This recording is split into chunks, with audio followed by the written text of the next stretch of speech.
Ladies and gentlemen, please welcome Chief Executive Officer, Microsoft Corporation, Steve Ballmer.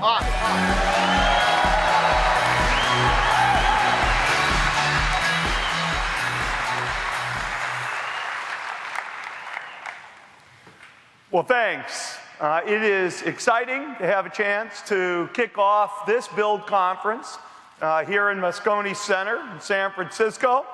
It's hard to get a room in San Francisco, let alone a room for 6,000 of your favorite friends. So we really appreciate and welcome all the folks who are joining us here today in person. We estimate we have about 60,000 people also watching live on webcast. And frankly, we actually have quite a bit to show you today, and we're pretty excited about it. The world is so dynamic, and the amount of incredibly interesting and exciting and valuable work that we'll get a chance to show you today from Microsoft and from our innovation partners, hardware vendors, software developers. It's really amazing. Probably won't show you a lot of Office 365 and Xbox and Skype because we've been kind of sharing that separately, but we got a whole lot of Windows, a whole lot of Windows Phone to talk to you about, a whole lot of Windows Azure, and I think you'll really get a sense on how some of the amazing and cool stuff that's coming really fits together very nicely.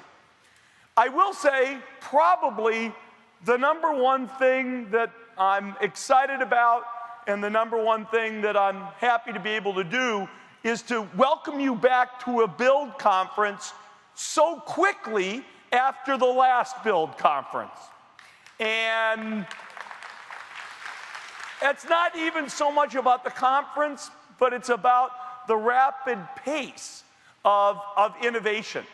If there's not one other message that I reach it with in my opening remarks, it's about the transformation that we are going through as a company to move to a absolutely rapid release cycle. Rapid release. I've talked externally about the transformation that we're going through as a company who's a software company to a company that is building software-powered devices and software-powered services. And the only way in which that transformation can possibly be driven is on a principle of rapid release. It's not a one-time thing. We're certainly going to show you Windows 8.1 today, but you can think of that in a sense as the new norm for everything we do, for Windows releases, in addition to what we're doing with devices through our partners, what we're doing with Azure and Office 365. Rapid release cadence is absolutely fundamental to what we're doing and, frankly, to the way we need to mobilize our ecosystem of hardware and software development partners. So the first thing I want everybody to do, whether you actually do it physically in this room, we'll test the Wi-Fi network, but I want everybody to take the opportunity to go down